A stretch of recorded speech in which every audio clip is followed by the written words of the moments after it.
The woman had just arrived at the school, when the teacher immediately blamed everything on her son, without even bothering to find out the truth. The other parent relied on their wealth and status, not only yelling at the woman, but even trying to physically intimidate her. Luckily, young Master Chen arrived just in time to stop him. The teacher was shocked to see the CEO himself show up, and quickly introduced him as the children's new homeroom teacher. The woman was completely stunned. She never expected that once he put his clothes back on, he'd suddenly become her son's homeroom teacher. The woman even assumed the CEO was short on money, which was why he worked nights as a male model at the bar. Since it was rare for the woman to show concern for him, the CEO pitifully lied and claimed his family was poor, so he had to juggle multiple jobs. At that moment, the teacher chimed in, saying it was the woman's son who had hit the other girl. The girl's parents were important business partners of the company, while the woman's son was nothing more than a transfer student, so she suggested expelling the woman's son from school. The woman instantly broke out in a cold sweat. She thought the CEO had discovered she knew about his side job at the bar, and that he would definitely use this chance to expel her son. But in the very next second, the CEO expelled the other girl instead,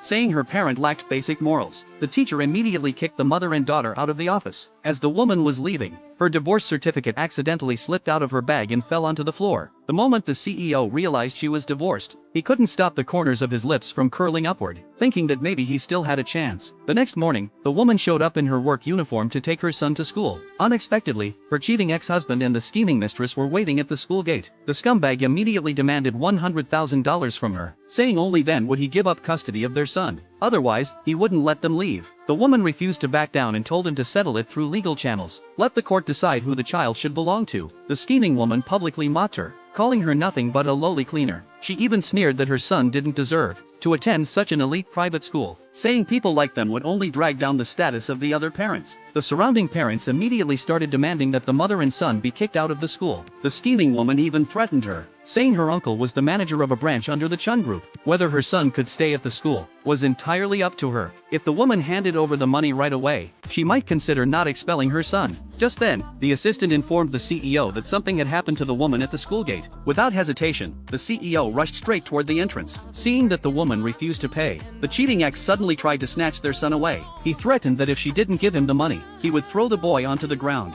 Luckily, the CEO rushed over in time and grabbed the child back, then kicked the scumbag straight to the floor. 找死！